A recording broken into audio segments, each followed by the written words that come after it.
Je voulais demander, comment a-t-il été créé il y a 5777 ans?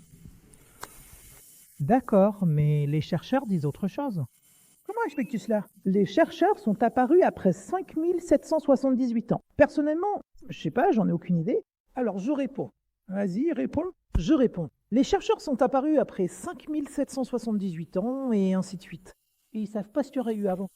Ce ne sont que des chercheurs dont ils cherchent. Si moi, je faisais une recherche et que je ne trouvais pas qui était ton grand-père, est-ce que ça voudrait dire que tu n'avais pas de grand-père? Et si je concluais que ton grand-père était Monsieur Dutch, est-ce que ça voudrait dire que ton grand-père était Monsieur Dutch? Comment c'est possible? C'est possible. Tu ne sais pas que tu es ton grand-père? Je sais. Si tu sais qu'il s'appelle Dutch? Non. Alors, à quoi sert toute ma recherche? Je n'ai pas encore eu de réponse. Tu n'as pas compris. Ce n'est pas que tu n'as pas eu de réponse. Je n'ai pas compris. Je vais répéter encore une fois. Le chercheur a deux possibilités. Soit il trouve une réponse, soit il n'en trouve pas.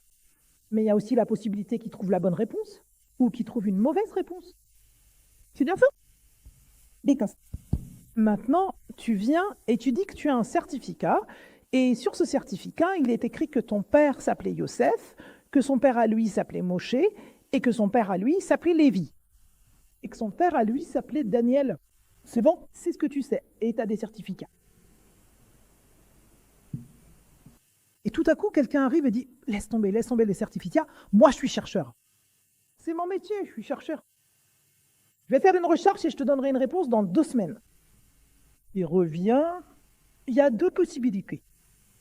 Il dit « J'ai enquêté et tu n'avais pas d'arrière-grand-père. Tu n'en avais pas du tout, tu n'en avais pas. » Il n'y en avait pas. Alors, comment suis-je arrivé au monde? Je sais pas.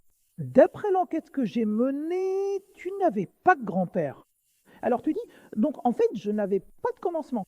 Donc je n'avais pas de commencement. Qu'est-ce que ça veut dire? Alors comment suis-je arrivé ici? Comment serait-il que je sois ici? Il dit, monsieur, c'est ce qui est ressorti de la recherche. Tu ne peux pas discuter une recherche parce que c'est moi qui ai enquêté. C'est une des réponses. Elle te convient? Bien. Bon, très bien. Une deuxième réponse qu'il peut donner. J'ai enquêté et encore enquêté, et le grand-père de ton grand-père, que tu dis s'appelait Daniel, s'appelle en fait Deutsch. Et tu lui dis, j'ai des documents, regarde, je les ai reçus, génération après génération, voilà, et c'est même écrit sur les papiers officiels, voilà. Il dit, ça ne t'aidera pas, mais c'est moi l'enquêteur, t'as oublié? Et moi, j'ai mené l'enquête, et le grand-père de ton grand-père, c'est Deutsch, on t'a induit en erreur. Qu'est-ce que t'en dis? T'acceptes la réponse de l'enquêteur? Non, il va répondre, pourquoi pas? Peut-être qu'il a décidé que c'était bien en Deutsch. Encore une fois, recommence, refais encore une fois. Oui. Tu sais clairement de ton père et de ton grand-père que tu as rencontrés qu'ils disent que c'est ainsi qu'on appelait son père et le père de son père. D'accord? Et tu sais, dans toute la famille, et il y a aussi des photos, tout ça, que le grand-père du grand-père s'appelait Daniel. Et voilà que le chercheur arrive et enquête. Il dit, j'ai les outils pour enquêter parce que je suis chercheur et j'ai enquêté. Et le grand-père de ton grand-père, il s'appelait en fait Dutch. Pas Daniel ni rien du tout. Qu'est-ce que tu fais maintenant face à cette recherche qui nie la réalité que tu connais, que ton père et ton grand-père connaissent, qui ont vécu, connu l'arrière-grand-père et sont nés de lui? Et il dit, non, Deutsch. Qu'est-ce que tu réponds? Je n'ai pas de certitude. C'est possible. C'est possible. Alors peut-être que ton père non plus n'est pas vraiment ton père. On ne peut pas savoir. C'est vrai. Alors comment peux-tu savoir que le chercheur, lui, c'est vraiment? Le chercheur vérifie. Alors quoi? Que nous vérifions aussi. Qui a dit que les données dont il disposait étaient exactes? Qui a dit qu'il n'avait pas un parti pris? Qui a dit beaucoup de choses? Après tout, 70% des études scientifiques sont fausses et falsifiées. Broche. Qui sait? Vous ne pouvez pas le savoir, tout comme je ne le sais pas. Je n'ai pas entendu. Nous avons une règle. Bonjour et bienvenue. Quelle est la règle? Vous la connaissez? En bonne santé et en pleine forme, c'est mieux. Sans aucun doute. Lequel est le meilleur? Quand on a un doute, et qu'on a une certitude, qu'est-ce qui est préférable?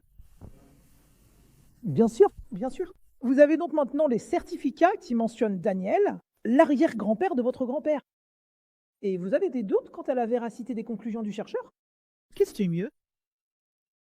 Mais c'est terminé. Maintenant, nous avons un document datant d'il y a 5700 ans qui dit que le monde a été créé par le Saint béni soit-il. Au commencement, Dieu créa le ciel et la terre. Il a créé le premier homme. Nous savons qui il a engendré. Il a eu Caïn et Abel. Il a eu aussi les jumelles avec eux, puis ensuite Seth, et ainsi le monde a continué, génération après génération. Mais rien n'est écrit à propos des jumelles. C'est écrit, tu ne sais pas lire. Ce n'est pas écrit, tu ne sais pas. Bon, maintenant écoute. Et après que tout cela soit écrit, nous avons un registre indiquant qui est né, quand, à quel âge il est mort, et ainsi de suite jusqu'à aujourd'hui. Un document écrit. Ouvre le livre des Chroniques, chapitre 1. Lis là-bas. Toute la lignée des générations. Il existe un livre qui s'appelle La chaîne des générations, que je peux te montrer depuis le premier homme, chaque personne dans la création, où il était, à quelle époque et qui était de son temps. Ce qu'il a fait, ce qu'il a dit, qui a parlé de lui, ce qu'on lui a dit, ce qu'on a écrit avec lui, tout. Chez nous, dans le judaïsme, tout est documenté. Nous sommes les seuls à détenir ce document. Notre document est suivi par le christianisme, l'islam et d'autres religions. Et les chercheurs ils mènent leurs recherches en se basant sur notre document. Mais qui disent-ils à la fin? Je ne l'ai pas trouvé. Donc si tu ne l'as pas trouvé, c'est qu'il n'était pas là, espèce d'idiot. Mais il existe des certificats. Est-ce que tu comprends? D'accord. Merci. Attendez, une autre question. Deux autres. Dieu crée le monde. C'est vrai, d'accord? Qui a créé Dieu? Il n'existe pas de réalité de... Comment il a parlé? J'ai entendu. Le créateur du monde, c'est la réalité. La seule et unique réalité qui existe. Il n'y a rien d'autre qui puisse être appelé réalité. Toi aussi, moi aussi. Nous ne sommes qu'une illusion. C'est-à-dire, aujourd'hui nous sommes ici, demain nous ne le serons plus. Nous n'étions pas là avant et nous ne serons pas là après. Nous ne nous sommes pas créés nous-mêmes et en général, nous ne nous tuons pas nous-mêmes. Cela veut dire qu'il y a quelqu'un qui a mis en nous toutes les données que nous possédons et qui nous a créés à l'image de Dieu. Et nous sommes ici, à l'exception de la part spirituelle en nous. Notre part spirituelle est éternelle, car elle est une parcelle divine d'en haut.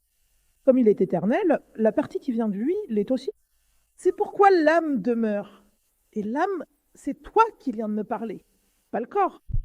Le corps, c'est une marionnette. S'il n'y a pas d'âme, je ne peux pas faire ça. Si l'âme s'en va, tout s'effondre comme une patate. Autrement dit, vous êtes une âme. Donc, vous possédez une intelligence, une compréhension que la matière au monde ne possède pas. Sans substance, elle n'a ni esprit, ni conscience, ni émotion. Tout cela ne se trouve que dans l'âme. C'est pourquoi je vis, je respire, je ressens, parce que je suis vivant. Et sinon, c'est un morceau de viande comme une escalope viennoise. Et cette escalope viennoise est également interdite. Plus. Une petite question. Comment sait-on qu'un génie existe?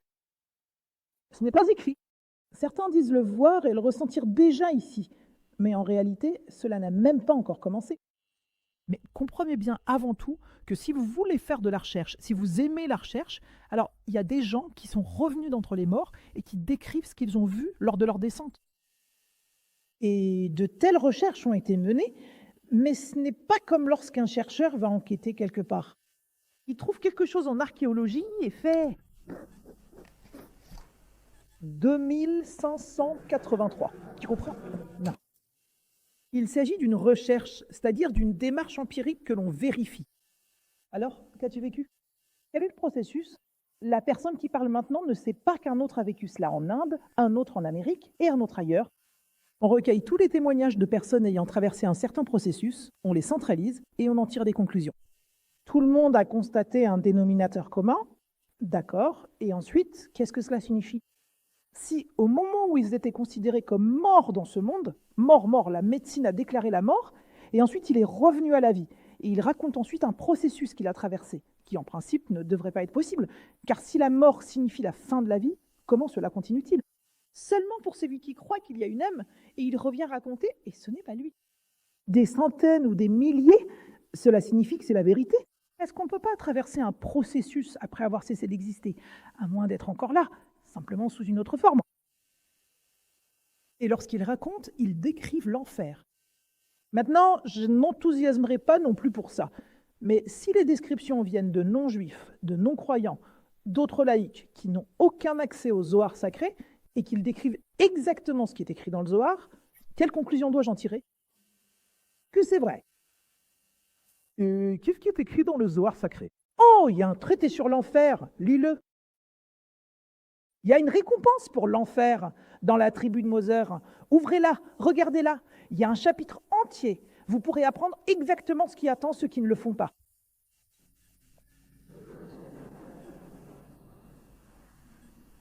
D'accord, merci. Prenez soin de votre santé à l'avenir.